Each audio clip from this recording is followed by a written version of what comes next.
Olá, sejam muito bem-vindos a mais um episódio dos Focados Podcast. O meu nome é Pedro Correia e aqui ao meu lado tenho a minha futura esposa, Cláudia Mota. Olá a todos, muito bem-vindos. Vamos dar início a mais um episódio. Desta vez temos uma convidada especial. São todos especiais, mas é a Evódia, já assumindo que já apresentamos. Bem-vinda, Evódia. Mas a Evódia é especial porque eu conhecia em cima de um palco e é com muita satisfação que agora a tenho aqui na nossa mesa, não é redonda, na nossa mesa retangular, para desbravarmos e darmos a conhecer uma história de vida que é uma inspiração.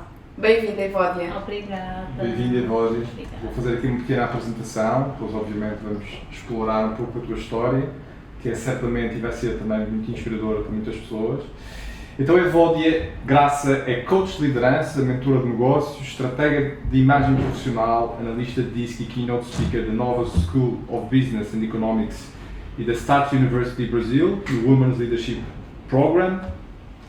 Foi distinguida em 2016, ao mais alto nível, como Young African Leader pelo presidente Barack Obama, através do programa do Departamento do Estado norte-americano Mandela Washington Fellowship for Young African Leaders, e tem-se destacado através dos seus programas de empoderamento feminino, sem destacar o programa Leaders e o programa Empower Me. E, portanto, fazendo aqui um pequeno resumo ainda da sua biografia, que já irá ser explorada em seguida. Em Portugal esteve também durante vários anos ligada à investigação académica, enquanto bolseira de doutoramento, foi professora e é uma ativista influente dos direitos das mulheres, com centenas de participações em fóruns de debate nacionais e internacionais. Não sei se esta idade está correta, 37 anos, está correta, e é mãe do João e do David. Sim. Muito bem-vinda. Obrigada. Obrigado por estás aqui. Vamos começar. Evódia, eu já conheço a tua história. Aliás, eu já ouvi a tua história talvez umas 3 vezes, 4, nem sei. Mas eu já conheço bem a tua história, mas estou certa que muita gente ainda não conhece e estou certa que pode servir de inspiração, pode servir de incentivo e pode servir também de trazer à terra muitas pessoas, e por isso eu acho que é importante partilhar. Ter os pés na terra às vezes é importante e perceber que há pessoas que passaram por situações e por coisas tão diferentes de nós e até para nós próprios darmos valor àquilo que temos e àquilo que passamos, e àquilo quando ouvimos outras pessoas de outro contexto, com outra história, com outra experiência falar. E eu acho que é por isso que é importante e foi um dos motivos pelo qual nós te quisemos trazer, foi precisamente para essa partilha. Fala-nos. O que é que queres saber? Como é que tu, originária de Cabo Verde, da Ilha de Santo Antão, não é? Sim. Como é que deste o pulo, como é que de repente és uma líder, como é que de repente foste parar aos Estados Unidos, como é que de repente és dona do teu próprio negócio, como é que de repente, não é que te transformaste numa empreendedora com prova dada, com trabalho feito, com 2 filhos, mãe e com uma carreira recheada de alguns sucessos e ainda mais que hão de vir, com toda a certeza, e em tão poucos anos, porque tens, como o Pedro disse, tens 37 anos, e como é que uma miúda de Cabo Verde, e agora já passo aqui a expressão, que lia livros da biblioteca, que eu ainda sou desse tempo, porque cá também, lá em Trás-os-Montes, também havia a biblioteca móvel, uma miúda que lia livros da biblioteca móvel porque já gostava de ler aos 10 anos, e como é que com tão tenra idade já queria sair de Cabo Verde, já queria explorar, desbravar o mundo, estudar, aprofundar, crescer, e como é que esse querer se tornou realidade, como é que foi acontecendo, como é que foste semeando o terreno para tornar possível este hoje, que é estares aqui numa mesa connosco, com um percurso já sólido e em que podes partilhar esse antes. Sim, sabes, eu estou sempre a pensar no meu percurso porque é uma forma de eu praticar o meu merecimento no dia a dia, principalmente quando nós somos empreendedores, empresários, e volto então muitas vezes à Evódia de 10, de 15, de 20 anos para relembrar-me dessa resiliência. E efetivamente eu nasci em Cabo Verde, fui educada numa família muito rigorosa, muito religiosa, mas os meus pais, no meio dessa rigorosidade toda, eu consegui tirar partido daquilo que poderia ser e hoje é o melhor para mim, que é o foco, a determinação, o estímulo pela leitura. Os nossos pais sempre estimularam-nos a ler. Eu li a Bíblia não sei quantas vezes por obrigação, mas também eu ia procurar isso, como estavas a dizer, através dos livros. E os livros era a única forma de eu viajar, porque quem cresce numa ilha, e o Pedro também cresceu numa ilha e deve saber, nós não temos muito à vista, não é? As tantas temos aí o horizonte.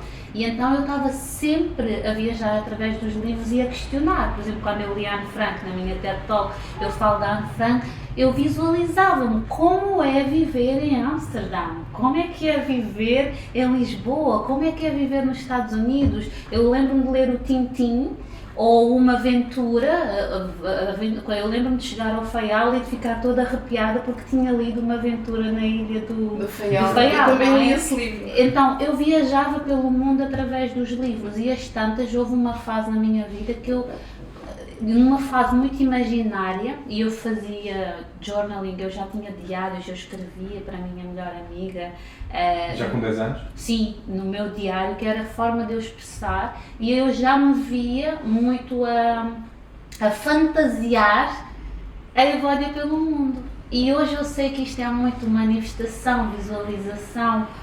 Hoje eu sei que a nível... Hoje dás-lhe essas palavras, sim, não é? Mas na sim. altura fazia-lo de forma muito genuína, sim, sem estás a genuína. pensar, estou a manifestar, estou a... Sim, era a intuição a conduzir-me e depois eu era muito diferente das minhas irmãs, que tem a ver com o perfil comportamental, que é algo que eu hoje trato com os meus Exato. clientes, não é?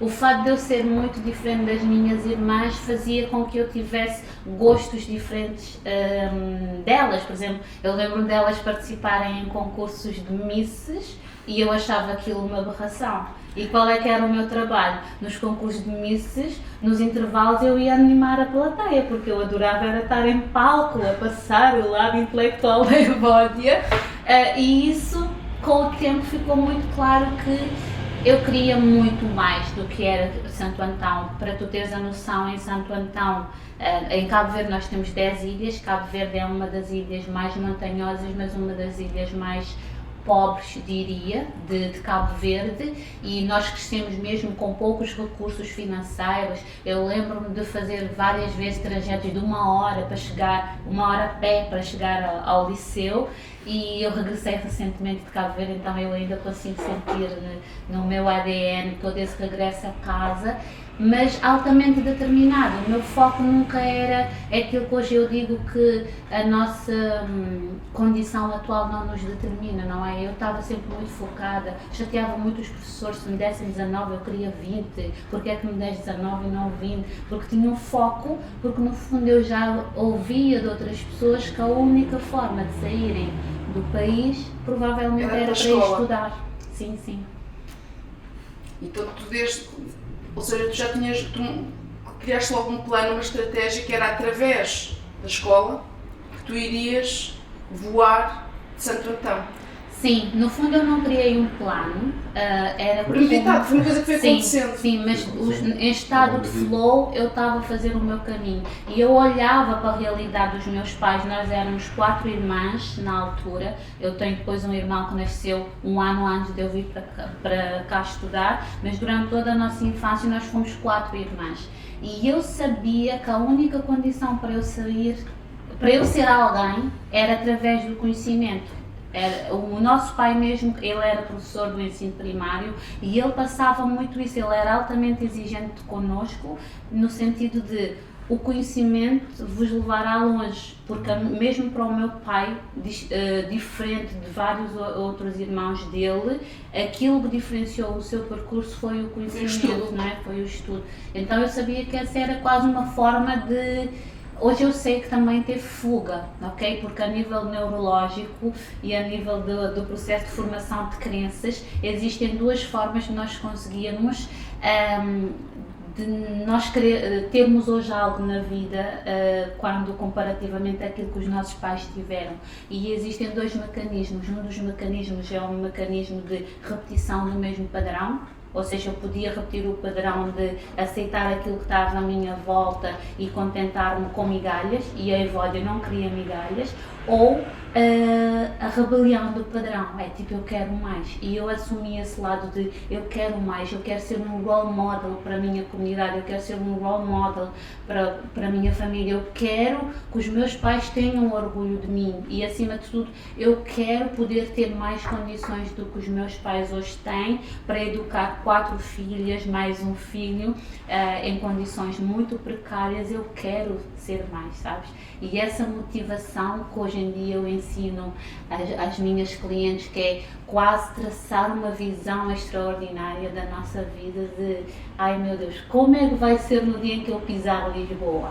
Então esse era o meu foco, não era, ai não tenho dinheiro para ir para a escola, ai tipo os meus pais não têm dinheiro para não sei o que. Tu achas que de certa, desculpa interromper, mas essa visão extraordinária que tu estás a dizer, digamos que é o teu método que tu aplicas com os teus clientes, tu achas que de forma inconsciente e inata tu já fizeste essa visão extraordinária quando tinhas 10 anos lá atrás? Sim. Tu criaste uma visão extraordinária, obviamente sem darmos estes nomes, sim, mas sim.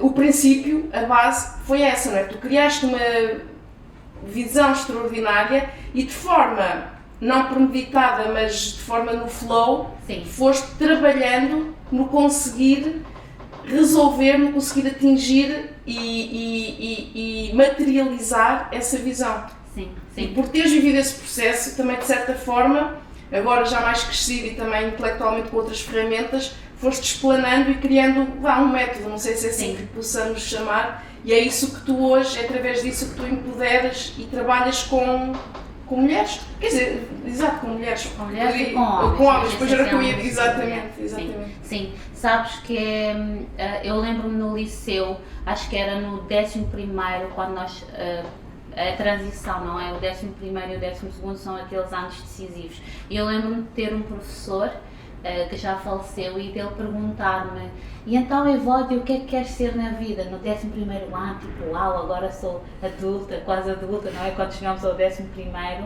e eu lembro-me de dizer com toda a espontaneidade em frente aos meus colegas todos, eu vou ser uma professora universitária conceituada e vou fazer um bacharelato, depois uma licenciatura e um mestrado. E ela olhar assim para mim, tipo, tu sonhas muito, não sonhas, Evódia? E eu assim, com toda a convicção, até hoje eu lembro-me disso, porque eu tinha certeza que aquilo ia acontecer, e de olhar para ela assim, tipo, não é tão pobre de espírito, porque é que eu não posso ser isso tudo, não é? Mas eu tinha essa convicção. Conseguiste? Sim, e isso já era no 11º, em que eu já sabia que estava muito próxima daquilo acontecer, até porque eu acabei por ser a primeira pessoa da minha família a sair para estudar fora e eu abri portas para toda a gente. As minhas irmãs todas vieram estudar em Portugal, excluindo a mais velha. A minha mãe, quando se divorciou, veio viver na Europa. Várias pessoas, mesmo primos e isso, acabaram... Desbravaste o caminho, partiste a pedra. Sim, então foi não apenas um percurso para mim, mas também de abrir portas para... É possível para vocês e não apenas para a minha família, sabes? Eu vim com uma bolsa de estudos e na altura, por exemplo, eu lembro quando consegui a minha bolsa, que foi um processo de mega manifestação que eu falo na minha TED Talk e disso que estavas a dizer da visualização. Eu 5 meses antes de conseguir a bolsa, eu dormi com a minha mala feita todos os dias em cima da minha mesa. E a minha cama era minúscula. E a parte lá do fundo era a minha mala, uma mala gigante, e eu dormia encolhida e todos os dias estava naquele processo, este livro não vai, esta roupa se calhar não faz sentido, e quando a bolsa chegou, eu lembro-me que havia uma rapariga que tinha uma média mais alta do que eu consegui a bolsa e ela não. E haviam vários critérios e um dos critérios era eu ser candidata do meio rural. e ela era da cidade. Ok. E quem era do meio rural tinha Tinha alguns bónus. critérios a nível É. de pontuação. Ok. E até nisso eu vi a manifestação acontecer e todos os dias, mas every single day eu tinha a minha mãe a dizer tu não vais. É que era um processo de manifestação que não era só manifestar, mas a contrariar a minha mãe. Eu acho que na altura eu já odiava a minha mãe, que era tu não vais. E isso é aquilo que eu pratico e quando tenho clientes que estão aí com mimimis, eu tenho quase vontade de lhes dar um estalo. Mimimis, eu que é gosto dos tipo- mimimis. Sim. Pois, já existem problemas de diferentes dimensões, não é? Hoje em dia. E a propósito disso, tu dormiste, eu vi na tua TED Talk, tu dormiste 5 meses, não é? Com a mala feita, mas depois parece que surgiu outro problema, não foi? Ou seja, tu foste aceite, só que depois, para ir estudar para a universidade, que era começar a cumprir o teu sonho, só que depois não tinhas dinheiro para a viagem, Exato. não é? É para a história das mangas. E como é que tu resolveste, na altura, esse problema? Qual foi aquele momento em que tu disseste, ok, já sei o que é que vou fazer para conseguir viajar e concretizar os meus sonhos? Sim. E aqui entra aquela frase que é, não sei quem é que é o autor, mas sei que é conhecida, que é os problemas económicos resolvem-se com criatividade. E aqui entrou a criatividade. Exatamente. Não foi a lamentação, nem o pessimismo, nem o Foi a desistir. criatividade e realmente a vontade de querer, não é? Sim. O querer. A razão. A vontade existia, não é? E depois por trás disso veio a criatividade. Em vez de baixar a guarda, de uma forma criativa, como? Como é que tu fizeste? Como é Sim. que chegaste a essa conclusão? Então, Não sei. eu na altura provavelmente já não sei conectar muito com essa voz, mas provavelmente poderei ter vivido momentos de ansiedade em que eu se calhar não dormia à noite. Porque eu lembro que foi durante uma insónia que foi tipo, bimbo, está aqui, já sei como é que vai ser. E isso porque às tantas eu consegui ter o meu pai como aliado nesse processo. Inicialmente eles não queriam, e convém realçar que eles não queriam que eu viesse, porque a minha educação foi uma educação, eles são ainda testemunhas de Jeová, então há muito aquela coisa de querer proteger os filhos e etc.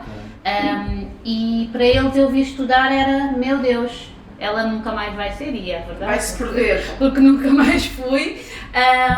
E eles então também estavam a ser pressionados pela religião, não era uma coisa só deles, Ok. havia uma pressão da religião para não me deixarem ir, percebes? Então eles quase que assumem na minha vida um papel de vilão, e hoje estou super em paz e já fizemos o nosso luto sobre isso, mas às tantas eu consigo ter o meu pai como aliado nesse processo, que me dava dinheiro às escondidas, papá, vou tirar um registro criminal, ele lá dava-me assim 10 euros às escondidas, mas eu consigo a bolsa, consigo tudo, consegui uma bolsa que é das melhores bolsas que um aluno cabo-verdiano consegue para vir estudar, mas era do governo português, do Instituto Camões, ou seja, só quando eu chegasse a Portugal é que eu teria acesso ao meu dinheiro mensalmente. Então, a viagem era uma média de 600, 700 euros, não sei precisar, e o meu pai, enquanto professor, tinha um salário de 200 e poucos euros, com 5 filhos, toda Sim. uma família, era impossível. E foi nesse dia que, vou vender mangas, e é engraçado porque eu estive agora em Cabo Verde. e eu Estiveste na fui ver a Mangueira. minha É Mangueira que se diz, não é? Mangueira. Sim. Eu vi pelo Sim. Instagram.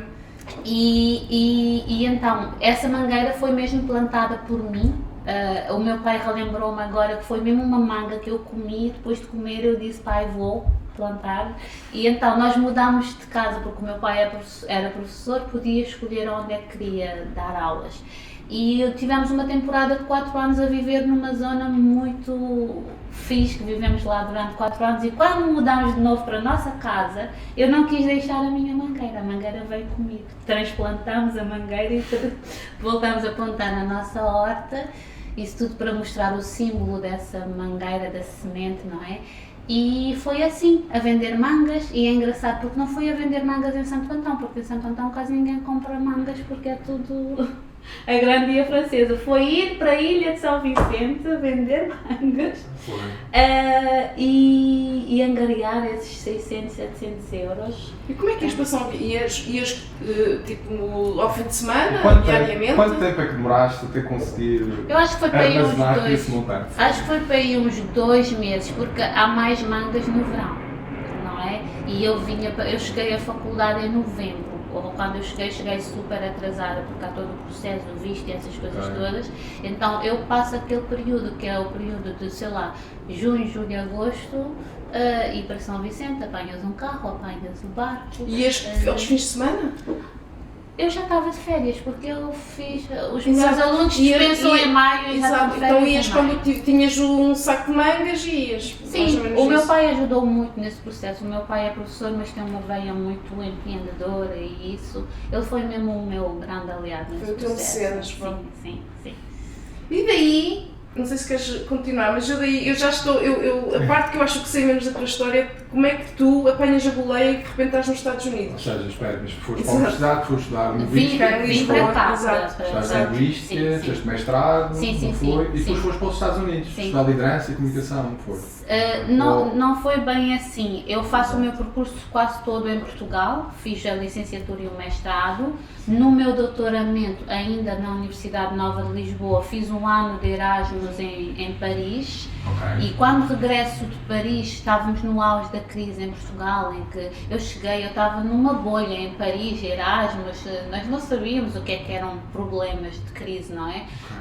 Eu chego a Lisboa e vivo e começo a perceber que as pessoas estavam todas... Deprimidas. Sim, Sim, ok, 2008, 2009? não, eram 2012. 2012, já era mais Não, 2013. Eu regresso um ano depois, em 2013, de Ok. Paris. Eu já estava mesmo naquela fase em que as pessoas estavam a sofrer as consequências da crise e Ok. estava muito... Eu olhava para as Sim, pessoas o e não me início foi nessa identificava. altura. Sim. E então, na altura, eu começo a preparar o meu regresso ao meu país. Eu já não me identifico com Lisboa, não vou ficar cá, então regresso a Cabo Verde. Ainda estava oficialmente como PhD candidate, eu era bolseira da Fundação Carlos Gulbenkian e eu vou para Cabo Verde com a missão de contribuir para o meu país. Então estive lá a trabalhar efetivamente durante 4 anos. Quando lá cheguei tive um convite para ser assessora do Ministro da Comunicação Social e da Presidência do Conselho de Ministros e foi-me abrindo portas, mas o meu grande posicionamento em Cabo Verde foi chegar com o comprometimento de eu quero impactar a vida das pessoas. Então a par do meu trabalho eu estava a fazer eventos, Já estavas nas redes sociais, já Sim, no Instagram, eu já sempre usei as minhas plataformas para divulgar, fazer o meu partilhar. marketing pessoal. Eu sempre tive muito essa consciência, desde que existem redes que eu já usava isso e foi, aliás, o convite para ser assessora do ministro chegou através foi alguém que viu um post meu a dizer estou a caminho de Cabo Verde oficialmente desempregado e liga-me, conhecia-me e eu conhecia a pessoa, liga-me e faz uma proposta quando eu estava a entregar currículos em todo o lado, percebes?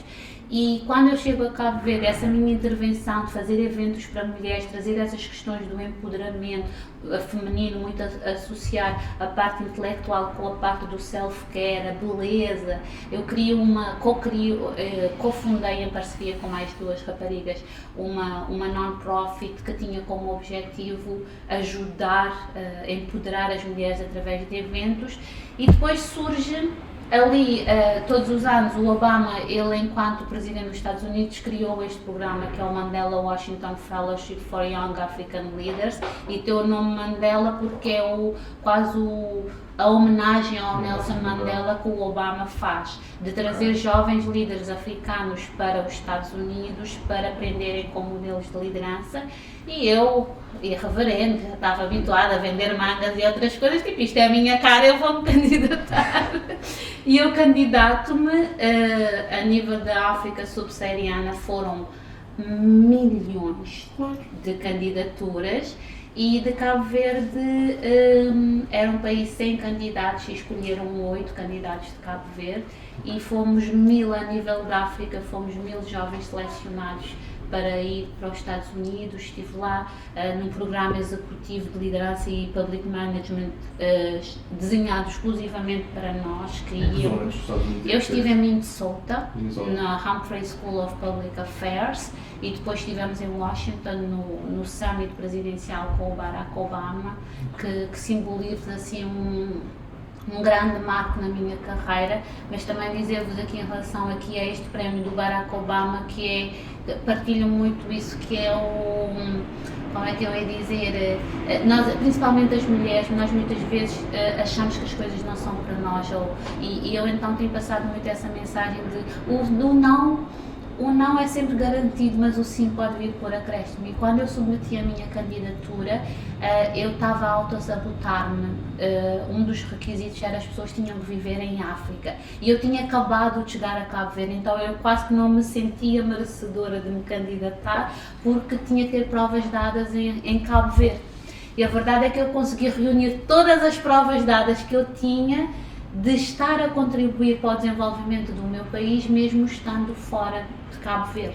E isso é importante dizer porque, principalmente quando nós trabalhamos a liderança e o empoderamento das mulheres, eu tenho verificado uma tendência para nós mulheres nos sabotarmos com muita frequência, de acharmos que determinados cargos não são para nós, determinadas coisas não são para nós. E para mim esse programa do Obama é um grande achievement na minha vida, mas também um ponto de viragem na minha vida, porque é seguir ao Obama que eu começo a empreender. Foi a partir achas que foi a virada da chave, como se costuma dizer, na tua carreira, na tua vida profissional, foi quando fizeste mesmo uma reviravolta? Sim. Na sequência do que a Cláudia está a dizer, portanto, eu já percebi que tu também estás bastante envolvida no campo do desenvolvimento pessoal. Quando é que tu te apercebeste, ao nível da tua trajetória, não é? Portanto, vieste para aqui para a universidade, fizeste a tua licenciatura, o teu mestrado, foste estudante de doutoramento, fizeste o teu último ano, não é? De acordo com o que li. Quando é que tu te apercebeste da importância, não é? Porque ao fim e ao cabo tu acabaste de forma intuitiva a trabalhar no teu desenvolvimento pessoal desde cedo. Sim. Quando é que tu te apercebeste, já mais adulta, já tendo a sabedoria para entender a importância do desenvolvimento pessoal na tua vida, quando é que tu percebeste que precisavas de utilizar essas ferramentas do desenvolvimento pessoal para conseguires realmente chegar mais longe e chegar no papel de líder, não é? Sim. Quando é que tu entendeste realmente o papel do desenvolvimento pessoal? É uma boa pergunta, sabes, a seguir ao programa do Obama, normalmente quando é um programa que depois os jovens têm muita exposição pública, e quando eu regressei dos Estados Unidos, choviam convites para N coisas, viajávamos interilhas para falar do nosso testemunho. Eu estava num trabalho que eu tinha que cumprir o horário das 9 às 5, eu odiava ter que cumprir horários. Aliás, eu cheguei atrasada aqui, não é? O meu perfil não é um perfil para ter um trabalho das 9 às 5, e eu comecei a questionar muito. Já nos Estados Unidos, o Obama disse uma frase que não é dele, que é do John Kennedy, que ele diz: regressem aos vossos países e perguntem, em vez de perguntarem o que é que os países podem fazer por vocês, o que é que os vossos países podem fazer por vocês, perguntem antes o que é que vocês podem fazer pelos vossos países. Sim. E até hoje isto ainda ressoa em mim de uau. Posso não me lembrar todo o discurso do Obama, mas essa frase ficou de o que é que efetivamente eu posso fazer para dar um contributo maior para o meu país. E a verdade é que eu já nem pensava no meu país, eu já pensava no mundo, no meu impacto, do meu legado no mundo, porque o Obama, enquanto líder, não criou um legado só nos Estados Unidos. O impacto dele é um impacto que está pelo mundo afora. E eu regresso e muito rapidamente eu entro em burnout. E então eu sei que foi aí que começou verdadeiramente a minha jornada de olhar para dentro, desenvolvimento pessoal, e a altura de colocar em prática tudo aquilo que eu já vinha lendo e aprendendo e até partilhando algumas coisas nas minhas redes, que foi: qual é que é verdadeiramente o teu propósito de vida? E não estar a encontrar esse caminho e ter um trabalho das 9 às 5 e depois estar a dar resposta a várias solicitações fora, ter um programa de empoderamento das mulheres que faziam os meus olhos brilharem. Eu lembro-me de seguir ao programa do Obama, eu disse: eu vou organizar o maior summit de liderança feminina que já aconteceu na África lusófona e vai ser em Cabo Verde. Eu tinha projetos ambiciosos na altura e eu sabia, com o trabalho que eu tinha, que era um trabalho que eu adorava, que já não era por aí. Então eu entro em burnout e são ataques de ansiedade, de episódios de... Olha, isso há quantos anos foi? Esse episódio do burnout? Foi há 7 anos, foi em 2017. Tinhas 30? Tinha 30, sim, e eu estava completamente em burnout, mas em Cabo Verde. Nós falámos muito mal no Sistema Nacional de Saúde português, mas estando em Cabo Verde eu aprendi a valorizar aqui o nosso Sistema Nacional de Saúde. Ninguém me diagnosticou burnout, ninguém soube dizer-me o que é que eu tinha, gastei horrores de dinheiro e a minha intuição uma vez mais decidiu por mim, olha, não vais fazer esse, não sei se era um TAC ou não sei o que, era um exame de 200 e tal, 300 euros, eu disse, vou agarrar nesse dinheiro e vou comprar uma viagem. Eu vou para Portugal e então foi aqui em Portugal que eu percebi que estava em burnout e o burnout hoje eu tenho a certeza que foi um mix de excesso de trabalho, não porque eu tinha um trabalho que era muito cansativo, mas porque eu a seguir ao meu trabalho eu tinha aquilo que me fazia mesmo a minha movia a minha alma. E a par disso, estava com todos esses questionamentos internos. Então aqui em Portugal eu faço uma pausa propositada de 3, 4 meses, acabo por rescindir com a organização que eu trabalhava, deixei mesmo, escrevi a minha carta e deixei. E depois fui para Cabo Verde só vender as minhas coisas, recomeçar e voltar para Lisboa e a partir daí começo toda a minha jornada, primeiro de olhar para dentro, o que é que efetivamente tu queres fazer para viver daquilo que chamamos de propósito ou para impactar verdadeiramente a vida das pessoas e foi uma jornada de descoberta, de olhar para mim, de começar a investir, na altura depois formei-me em coaching, a fazer programas de mentoria. Foi há 7 anos, ou seja, este teu percurso começou há 7 anos. Sim, quando eu tinha 30 anos. 30 anos, 7 anos em que... Sim. E aqui em Portugal, o fato de eu ter parado, eu tenho uma frase muito conhecida nas redes sociais que é parar também significa ter pressa. E foi quando eu parei que eu comecei a encontrar todas as respostas, ficou muito claro que o empoderamento das mulheres para o desenvolvimento da liderança feminina era um dos caminhos, uma das minhas bandeiras que eu queria seguir e depois tem sido um processo muito de estado de flow, não é? De ir ouvindo a minha intuição, de ir dando respostas também no mercado. Quase todos os meus programas são programas que são frutos da minha transformação como mulher, mas também que depois eu coloco isto à disposição de outras mulheres, não é? Por exemplo, em plena pandemia criei o Leaders. O Leaders é neste momento a nível da lusofonia o maior programa de empoderamento de mulheres líderes na política ou em cargos executivos. Porquê? Porque durante a pandemia foi a altura em que mais as mulheres e os homens também, mas principalmente as mulheres, viram todo esse processo de conciliação da esfera privada, esfera profissional e entretanto os melhores, existem estudos que mostram que, e aqui sem nenhum preconceito em relação aos homens, de mostrar que no combate à pandemia Covid-19 os países liderados ou as equipas lideradas por mulheres são os maiores casos de sucesso no mundo no combate à Covid-19. São elas quem conseguem compatibilizar com mais eficiência a gestão de várias tarefas em simultâneo.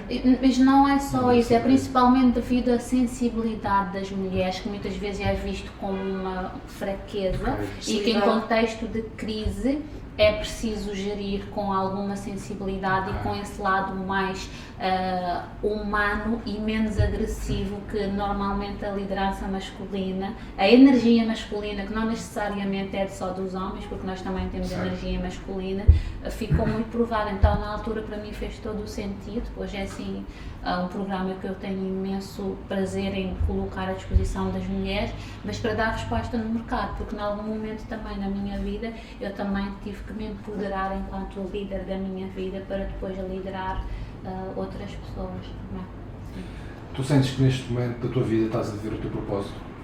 Sim, Eu ganhei um segundo propósito, não é? Eu hoje tenho uma visão diferente do que é o propósito de vida. Por exemplo, no meio deste processo de empreender de há 6, 7 anos para cá, eu sou aquela pessoa que começa a empreender e 3 meses depois descobre que está grávida. Então, nos últimos anos eu tenho conciliado a maternidade com o empreendedorismo. E eu, após o Davi, o meu filho mais velho, nasce e 10 meses depois eu engravido do João, porque eu sou aquela pessoa, o meu perfil comportamental é tipo, eu não nasci para ser mãe nos próximos 10 anos, se é para fazer é tudo agora e fica já resolvido. E então, com isto, eu encontro também na maternidade um grande propósito de vida que são os meus filhos, mas acima de tudo de um legado de ser um grande exemplo para eles e de, sei lá, hoje eu não consigo ver o meu propósito de vida só como impactar a vida das pessoas, ir para as empresas, formar equipas a nível de liderança.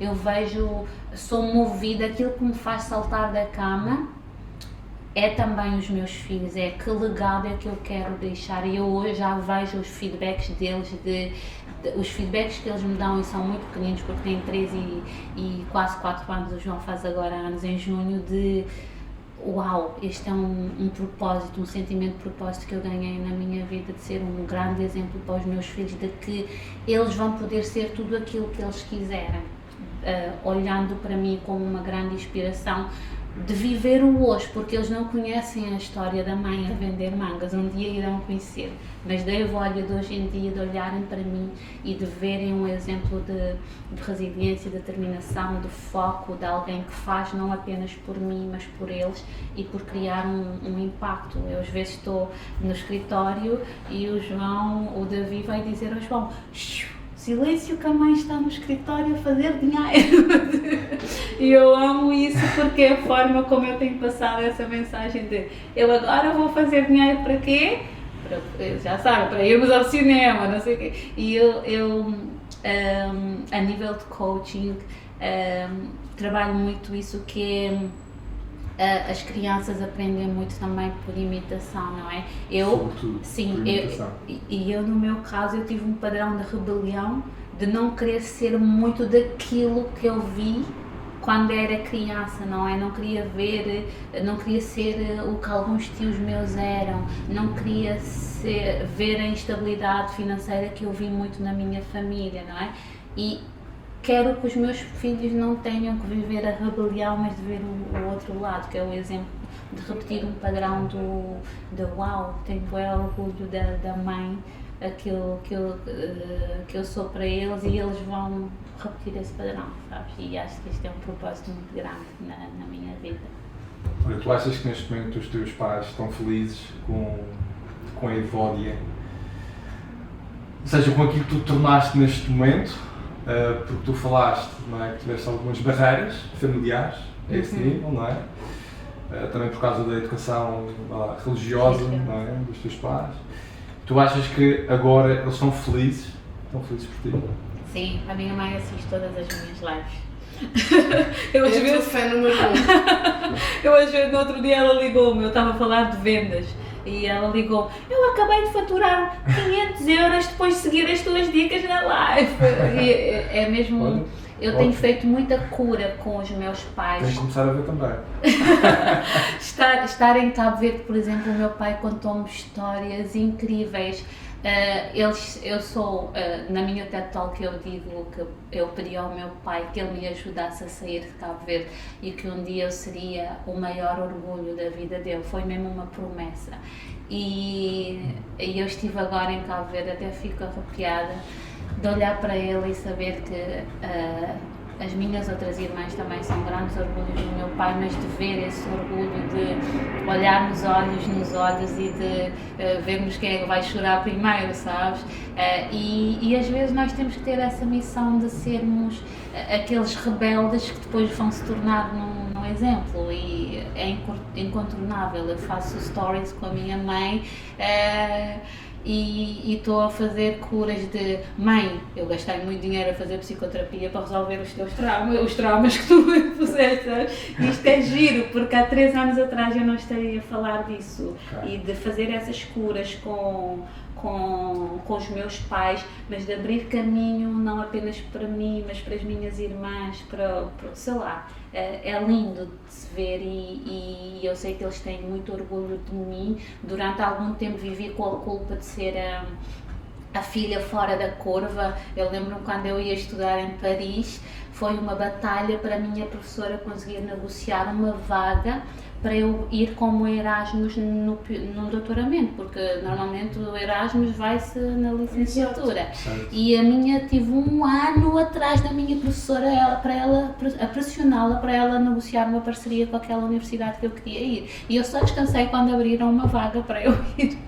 E eu lembro-me de estar em Cabo Verde e dizer ao meu pai, pai, a partir do próximo mês eu vou estar a viver em Paris. E ele não ligou nenhuma ao que eu tinha dito, e quando eu chego a Paris tiro a primeira foto na Torre Eiffel e eu ponho no Facebook e ele manda-me uma mensagem, mas tu estavas a falar a sério?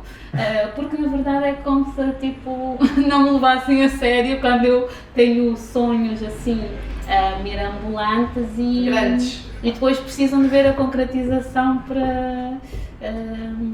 sei lá, eu agora estive em Cabo Verde, tive 2 semanas a dar palestras na prisão, na cidade da Praia, para mulheres com HIV, para mulheres que os filhos têm espectro autista, e eu não tive tempo nenhum porque não tinha equipa em Cabo Verde de redes sociais para me fazer a cobertura de social media, mas o gabinete da primeira dama fez, então o meu pai viu tudo, eu não sabia que passei na televisão, que fizeram reportagens, eu não sei o quê, porque estava a tentar aproveitar também os tempos livres para estar na natureza, mergulhar no mar e isso. E eu chego a São Vicente e o meu pai, tipo, conta-me tudo do que viu e não viu. A sério que eu passei na televisão? A sério, mas a primeira dama publicou, eu não vi nada. Ele disse, eu vi tudo, como assim tu não viste? Ou seja, até aquilo que me passa completamente ao lado, eu sei que eles estão ali a ver... A acompanhar. Sim, a acompanhar com orgulho e a partilhar, principalmente o meu pai, porque o meu pai, eu tenho uma admiração pelo meu pai e pela minha mãe, mas o meu pai, eu sempre quis ser o meu pai, no sentido de, eu quero ser uma professora assim como ele foi um professor super reconhecido na ilha dele, ele é respeitado, ninguém na minha ilha não conhece o meu pai, toda a gente conhece o meu pai, e eu sempre tive essa coisa de ser um role model para a minha comunidade. Claro que depois eu percebi que não era sendo uma grande professora universitária, que haviam outros caminhos, mas de certa forma eu sou um kind of my father, sabes, de também deixar um legado. Foi uma inspiração de certa forma, ele também. Sim. E nesta questão do empreendedorismo, qual é a parte mais difícil? A parte Ao longo da tua jornada, do teu percurso, o que é que para ti, o que é que tu sentes que é o mais desafiante? Não tem necessariamente que ser o mais difícil, é o mais desafiante. O mais desafiante, 2 coisas. Uma das coisas é os meus filhos, que eu estava a falar com muito orgulho, mas também existe todo o lado da conciliação, não é? Eu tenho guarda partilhada dos meus filhos, semana sim, semana não, e é um desafio. Hoje é quarta-feira, eles chegam na sexta-feira. Eu estou em modo piloto automático, tipo non-stop, para ser o mais produtiva possível até eles chegarem, porque eu sei que a minha produtividade normalmente cai quando eles estão comigo. Mas em contrapartida tenho uma parte super nutrida quando estou com eles, de entrar em estado de flow, em modo mãe babada, ter aqueles momentos que eu sei, agora game over ao trabalho e bora ser mãe, e isso é algo que me nutre imenso. Depois quando eles vão e eu estou tranquila com a sensação de que eu dei o meu máximo, mas a nível do empreendedorismo ainda estou na fase de encontrar o meu equilíbrio. Por exemplo, quando eu estou em lançamento de grandes produtos digitais, é a altura em que eu preciso de reforçar o apoio que eu tenho. Eu não tenho quase ninguém em Lisboa, a minha mãe não vive cá, o meu pai não vive, não tenho uma rede de apoio, a não ser quem a pessoa que me ajuda em casa. Então neste momento é o meu maior desafio a nível de conciliação da esfera privada e a esfera profissional. E o segundo desafio, que é algo que também tenho aprendido muito contigo e convosco, apesar de ser uma balas aqui no ginásio, que é encontrar o meu estado de flow no fato de eu ser mulher e de toda a ciclicidade mensal da Evódia, e com o conhecimento que eu já tinha algum e tudo aquilo que tu vais partilhando nas redes sociais, e que se calhar às vezes deves achar, tipo, porquê partilhar isto, eu já sei isto de cor, para nós são ferramentas muito importantes. Por exemplo, eu agora sei que estou na semana criativa, tipo, ninguém me para, mas na semana passada, tipo, está tudo bem, dormires uma sesta, Evódia. Então, antes era muito desafiante porque eu tenho muita energia masculina, então estava no fazer, e depois de ter começado, acho que foi há 2 anos com a Eunice Van Duden da Macro Project, a começar a conhecer esse lado de conexão espiritual / feminino, estou a encontrar um lugar de liberdade e de verdade no empreendedorismo. Por exemplo, se me convidassem para vir ao podcast na semana do meu período, eu ia logo dizer que não, porque não faz sentido, eu não ia estar aqui a fluir, as palavras não iam sair da mesma forma.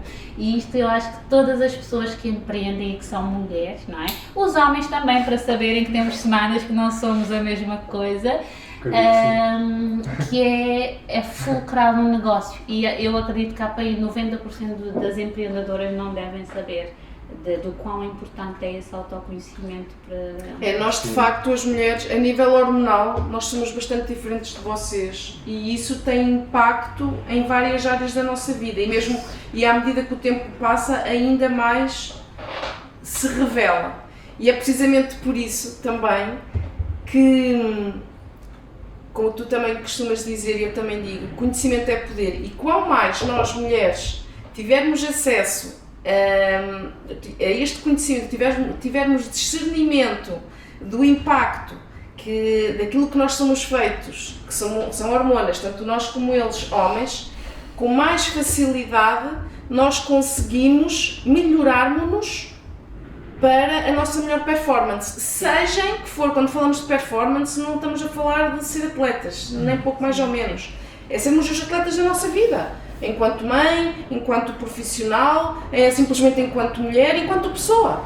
É aquela história de envelhecer com qualidade, de chegar aos 80 anos e dentro dos 80 anos eu continuar a ter capacidades básicas, em que eu fui automaticamente cuidando e privilegiando para chegar até lá assim. E agora, agarrando aqui isto, o que é que tu, já que foste tu quem foi buscar o tema, o que é que tu estás a fazer ou pensas vir a melhorar, a fazer, sendo que, como estavas a dizer, o facto de estar sozinha, de não teres uma rede de apoio, automaticamente põe-te uma carga maior em cima, não é? Há mais coisas e mais pessoas a dependerem de ti. Sim. Quando temos mais dependentes, mais dependências, temos mais exigência sobre a nossa performance, sobre a nossa capacidade de resposta e de estarmos à altura. O que é que tu fazes? Ou o que é que gostarias de fazer, porque às vezes nem sempre é possível, não é? Para te conseguires capacitar ou para te sentires mais preenchida, para dares conta, dares resposta. Obviamente que há sempre coisas que nós não somos super mulheres nem super homens, mas estás ao teu melhor nível nas respostas e seres uma melhor empreendedora, uma melhor mãe, uma melhor mulher, digamos assim. Sim. Então, olha, uma das coisas que para mim é super importante e que eu tive que aprender foi a ter rotinas, mesmo que essas rotinas alterem um bocadinho. Por exemplo, este fim de semana estive 3-4 dias em formação non-stop. Então, na segunda-feira permitia-me acordar às 11 da manhã porque estava sem os meus filhos. Mas é uma exceção. no meu dia a dia normal, por exemplo, quando estou com os meus filhos, até na nova School of Business and Economics, há um Executive MBA, eu não sei, que eu sou uma das keynote speakers e eu partilho a minha experiência para ajudar outras mulheres, que é, por exemplo, eu antes usava a desculpa de que eu não tinha tempo para cuidar de mim por causa dos meus filhos. E eu aprendi a acordar 2 horas mais cedo. Claro que eu estou assim a andar pela casa devagar para não ouvirem, mas são aquelas 2 horas em que eu todos os dias faço journaling, eu todos os dias escrevo sobre quem é a Evódia daqui a 10 anos. Eu tenho medo da Evódia daqui a 10 anos. Todos os dias. Quando eu estou em O que é lançamento... que fazes esses cadernos? Eu depois mando para o lixo, porque não interessa. Ok, era isso que eu gostava de saber. Não, isso eu Pronto. sou muito minimalista. Já nem Ok. gasto dinheiro a comprar cadernos Todos, sofisticados, ok, não é? ok, pronto. O que interessa é deixar Desculpa sair. interromper, eu só queria perceber o que é que se faz com esses Não, cadernos. nada. Pronto, estavas então na tua Sim, rotina, mas as tuas a horas. minha rotina tenho o journaling, porque eu sinto que eu acordo conectada. Os meus filhos podem acordar a fazer a maior birra do mundo. Como eu já tive tempo a me conectar comigo, essas birras não me deixam aflita, não me deixam Não te perturbam estressada. Eu sei que é momentâneo. O fato de eu reagir bem às birras deles, em vez de dar um grito, de acolher e abraçar e dizer a mamãe está aqui para ti, se eu não tiver, nos dias em que eu não consigo ter aquelas 2 horas, eu vejo a minha diferença no behavior com eles, na forma como eu olho para a minha agenda, se estou estressada ou se estou em estado de flow. Isto para mim mudou a minha vida, e se as mulheres que são mães implementassem isso, e até quem não é mãe, implementassem isso de terem tempo e deixar de contar historinhas, porque eu contava mesmo uma historinha de que eu não tinha tempo, e atenção que na altura eu estava com o meu ex-companheiro, então a coisa até era mais fácil porque éramos os dois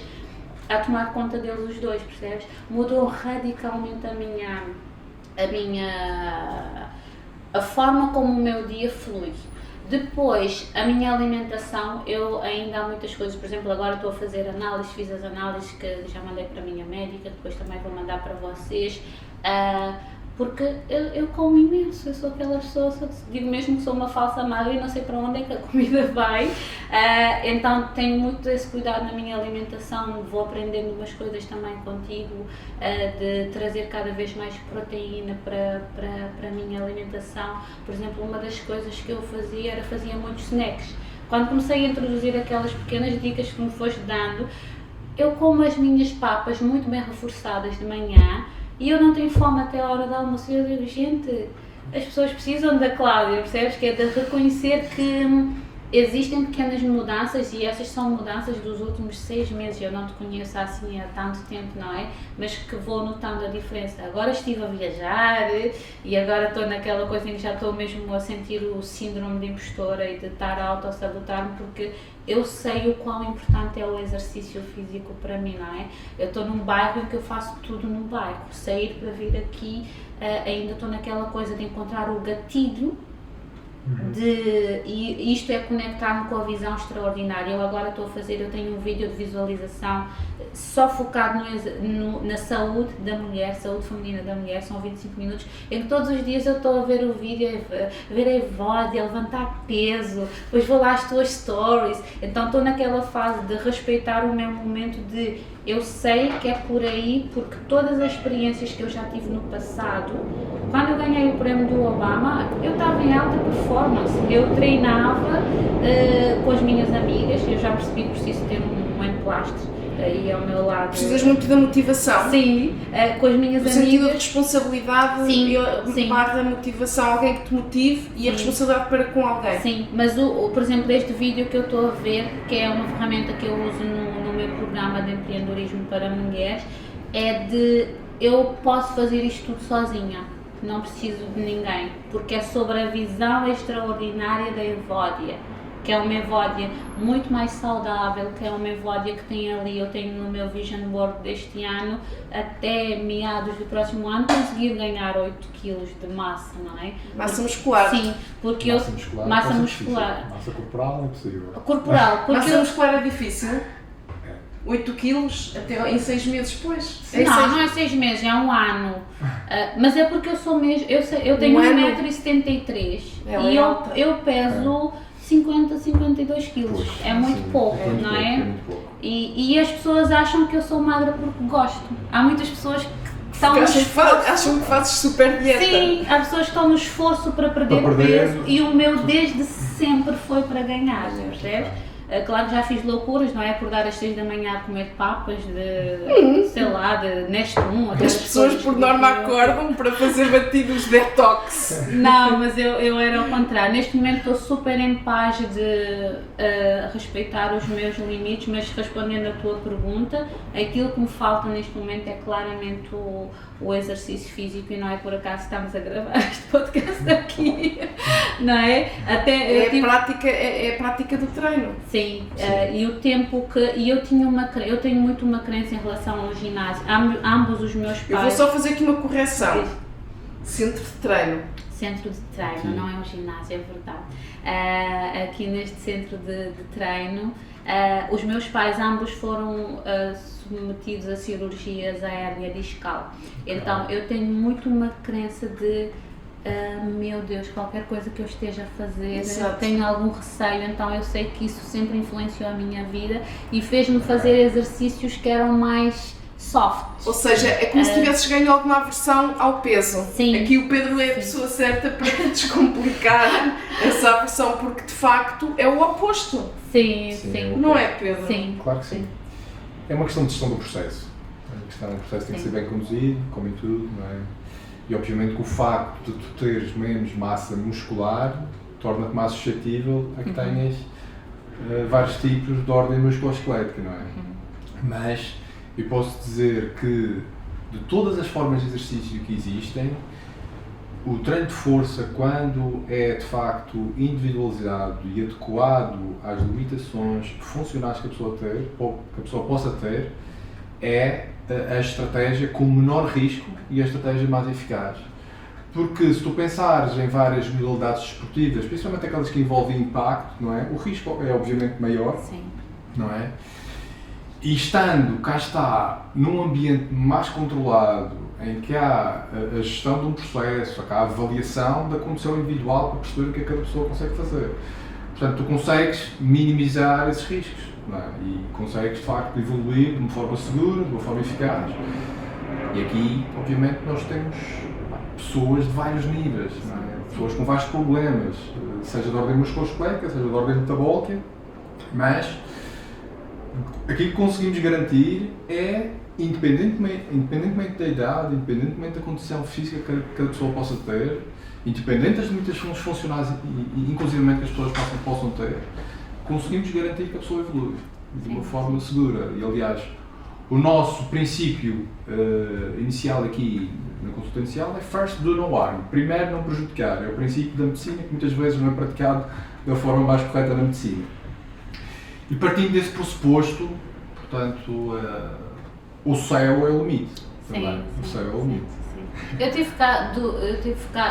Podes perfeitamente chegar aos 8 kg de massa muscular. Não, Eu não estou Pode, mas focada é um nos projeto. 8. a prazo. Anos, é importante. Sim. Eu não estou focada no, por exemplo, para mim tem ganho muito significativo. Não estou focada, claro que eu ponho aí 8, porque a nível de estabelecer metas convém. Eu sou freak a estabelecer metas, então eu digo. É por cima, é sempre por cima. Ter 8 quilos até junho de 2024, o mês, data, hora, etc. Estabeleço metas assim, então é por isso que eu tenho isso. Mas não fico chateada se isso não acontecer, sim. Porque o mais importante é para estar sempre um bocadinho acima daquilo que é expectável. Sim, não é? sim. E aquilo que vocês fazem muito bem, que é, eu antes olhava para as pessoas que iam ao ginásio e muitas pessoas fazem isso muito pelo cultivo do belo.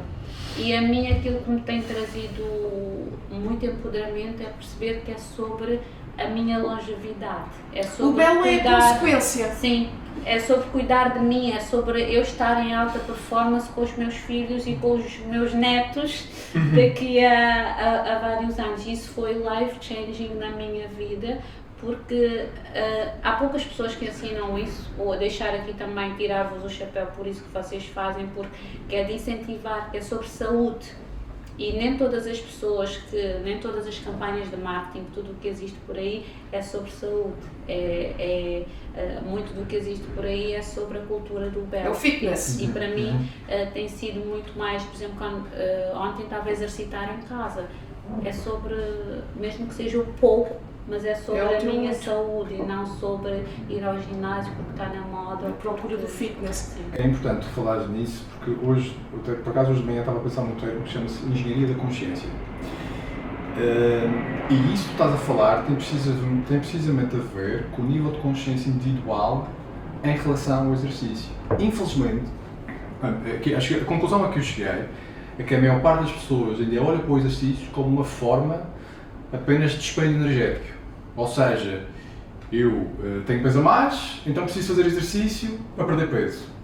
E isso é um nível de consciência básico, não é? Portanto, e a engenharia da consciência o que é? A partir do momento que tu percebes que o exercício físico não é apenas para queimar calorias, mas é para tu te sentires melhor, para te sentir mais confiante, para viver mais tempo, para de facto poder usufruir das atividades que tu gostas, já estás num outro nível de consciência, e quando as pessoas chegam a este nível de consciência, já não dá para voltar atrás. Ok? E isto, eu acho que isto acontece com todos os domínios da vida, não é? Portanto, nós quando chegamos a um nível de consciência mais expandida sobre determinado domínio, tu olhas para trás e dizes, pá, eu já não quero aqui, eu já estou no outro nível. E isso leva tempo também, mas também tem a ver um pouco com a experiência. Tu se calhar ainda não te foi proporcionada, ou ao longo do teu historial não foi proporcionada boas experiências de aprendizagem. A esse nível, percebes? Mas eu posso dar o exemplo, por exemplo, de quando eu estava aqui super focada, de ir para casa. Vocês não têm noção, eu também sou baldas, eu não respondo aos e-mails, não é? A minha assistente não pode responder por mim, mas eu lembro-me da primeira vez que eu consegui levantar peso mesmo. O peso morto. Fizeste com 40 quilos. Mas eu sempre olhava para as pessoas que faziam isso no Instagram com aquela coisa tipo, nem noutra vida tu vais fazer isso, sabes? E isso é super empoderador e foi para mim uma fase de desconstrução de crenças. Claro que eu não sou aquela pessoa que sai daqui a festejar, não é? Mas de sentir isso de uau, e para mim isto foi desbloqueio de crenças, porque muitas vezes eu ia ao ginásio e tipo, eu não queria que ninguém estivesse a olhar para mim, se calhar estão a ver que eu estou a fazer mal as coisas, e aqui eu sei que estou num ambiente seguro em tipo, está tudo bem, estou em estado de flow, quero lá saber se estou a fazer mal as coisas, tudo já aprender. não é? E aos poucos, em poucas semanas eu consegui perceber, tipo, não, eu consigo dar conta disto, não é? Claro que depois veio a viagem de 3 semanas para Cabo Verde, mas de sentir, foi um desbloqueio de crenças para mim, de isto é para mim, e muitas vezes nós temos a crença de que determinadas coisas não são para nós. Tu tocaste aí no ponto-chave, que é sentir. Quem sente não esquece. O sentir é de facto o mais importante de tudo. Por muito mais que a gente passe a dizer que é assim, que é assado, tu vais sentir isto, tem que ser de facto a pessoa a sentir, a perceber. É essa mudança depois interior que acontece. É passar pelo processo. Sim. E é preciso que a pessoa tenha alguma consistência para que de facto possa sentir esse tal empoderamento. Porque de facto é engraçado que muitas mulheres que passam aqui falam essa questão do empoderamento, sentem-se de facto. Eu própria, eu antes de vir para aqui, eu fazia treino. Eu estava num ginásio convencional e já gostava. E eu só de facto senti esse tal empoderamento aqui pelo desafio, primeiro dos movimentos que são completamente diferentes, que é essa coisa que estamos a falar do peso morto, por exemplo. E é de facto esse poder de que tu consegues fazer um movimento tal como um homem faz, os homens também fazem peso morto. Quando eu vinha de um ambiente de ginásio em que havia coisas que era para homens e outro que era para mulheres. Havia ali, parece que de uma forma não definida, mas já definida, que havia uma parte que era de homens e outra de mulheres, e que havia pesos de mulheres, pesos. E aqui é comum, é uma coisa comum e é uma progressão comum. E eu senti isso que estás a dizer exatamente com o peso morto. Eu acho que o peso morto é daqueles exercícios que, à medida que vais evoluindo, é o sentir. E era um exercício que eu não sei, Pronto. Só Pronto, sentindo. isso é apenas um exercício. Exato, mas só sentindo, é um exemplo.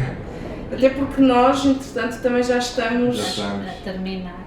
Deixa-me Já só estamos dizer uma coisa Diz. sobre isso que tu estavas a dizer, que no fundo em coaching nós chamamos a autorresponsabilidade e nós às vezes nós não autorresponsabilizamos-nos pelos resultados que nós estamos a ter. Por exemplo, eu gosto muito de olhar ao espelho e eu faço isso com todas as minhas clientes, de ajudar-lhes a desenvolver uma relação com o espelho, mas não é só para olhar-me e sentir, uau, sou bonita. É uma relação também de autorresponsabilidade. Eu olho-me ao espelho e eu digo, os resultados que tu estás a ter neste momento, os bons E os maus. e os são- maus, tu és responsável por Também. isso. Então, se neste momento não tens a saúde que tu desejas, se não estás em alta performance a nível com treinos constantes, tu és responsável por esta realidade e és responsável por mudar isso. É assim como eu sou responsável por todos os frutos bons que eu estou a colher. E para mim isto foi super importante, para mim, esse estado de consciência, porque somos os coaches, os mentores, ensinam as outras pessoas, não é? E eu gosto de não ser impostora, de não ser... gosto de praticar tudo aquilo que eu ensino. Claro. E muitas vezes nós fazemos isso em várias áreas da nossa vida e para mim, hoje quando faço a roda da vida, faço 3 em 3 meses, faço a minha roda da vida, no pilar saúde eu gostaria de avaliar-me melhor, mas eu não me avalio porque eu ainda tenho ali a autorresponsabilidade de saber daquilo que eu ainda não estou a fazer, não é? E isso para mim traz-me tranquilidade, mas traz-me serenidade de tu sabes aquilo que precisa de ser feito, bora lá encaixar na agenda, bora fazer acontecer. E isso fica para todos os telespectadores esse conceito de os resultados que nós temos neste momento, nós somos os únicos responsáveis por isso. Sim. Também acredito. Última pergunta. Quais são os teus sonhos? Os meus sonhos. Pensaste sobre Aqueles isso? sonhos Há pouco falamos sobre os sonhos, sobre perseguir os sonhos. que o Sim. teu professor Quais são dizia os que tu teus sonhavas sonhos? muito alto, ainda Os teus sonhas sonhos neste alto. momento? Exato. Neste momento, Aqueles que então, podes partilhar, ou que queres Sim. partilhar, obviamente. E se continuas a sonhar alto? eu continuo a sonhar muito alto. Então, lançar o meu best-seller. Eu tenho um convite de uma das maiores editoras portuguesas para escrever o meu livro e tem sido um parto muito difícil a conciliação de tudo, não é? Este é um grande sonho meu, ver a minha voz a chegar além fronteiras, principalmente, a minha voz já chega além fronteiras, mas eu só tenho programas high ticket, ainda não consegui criar programas low ticket, então eu sei que o meu livro vai chegar a milhares de pessoas que gostariam de ter acesso a mim e que neste momento não têm acesso a mim. Lançar o meu podcast em que vamos diverter Muito papéis, não é? Mas depois tem sonhos, eu tenho o meu vision board que tem vários sonhos, eu quero muito viver num contexto em que eu estou numa dualidade entre o mar e o rural, então ainda não sei onde é que vai ser, mas é algo que eu quero muito para mim, de empreender, mas ter uma visão de acordar e poder estar descalça a alguns na natureza, então tenho muito isso em mim, quero muito viajar com os meus filhos, são sonhos muito a curto, médio prazo, quero levar os meus filhos a conhecerem Cabo Verde que ainda não conhecem, e depois tenho projetos ambiciosos a nível do empreendedorismo e da liderança a nível empresarial, principalmente a nível empresarial, de levar a diversidade e a inclusão que hoje está muito em voga, mas usar a minha história, eu já estou a fazer isso, mas muito step by step, mas de tornar-me numa grande referência na área da diversidade e da inclusão a nível mundial, nas empresas que cada vez têm essa preocupação de ter mais afros em posições de liderança e usar a minha história como um exemplo, e isso é um projeto ambicioso para os próximos anos. Sim. Muito bem. E Evódia, onde é que as pessoas te podem encontrar nas redes sociais para quem ainda não souber e tiver esse Exato. interesse? Então, em todo o lado, Tens Evódia site, Graça, exato. evodiagraça.co é o meu site, mas depois Evódia Graça em qualquer sítio no Google, vão parar no YouTube, encontram a minha TED Talk em todo o lado. E como é um nome fácil, E diferente, não é? Gostaste de estar aqui connosco? adorei, vocês são mega inspiração para mim. enquanto Obrigado. profissionais, e obrigada por tudo o que têm feito por mim, mesmo através do digital. Não durmo sem ver as tuas stories. Obrigado. Obrigada. E já agora onde é que podem encontrar? No Instagram? Também? Também, e a ti E a também. mim também? Mas já agora até tive uma branca, não me lembro. É com a Cláudia. ponto a Cláudia. É fácil. Ok, comigo é pedro.fcorreia. E os focados é os focados. E os focados também no Instagram. Portanto, obrigado a todos. Subscrevam o canal se ainda não o fizeram para saberem em primeira mão episódios que vão para o ar. E até à próxima.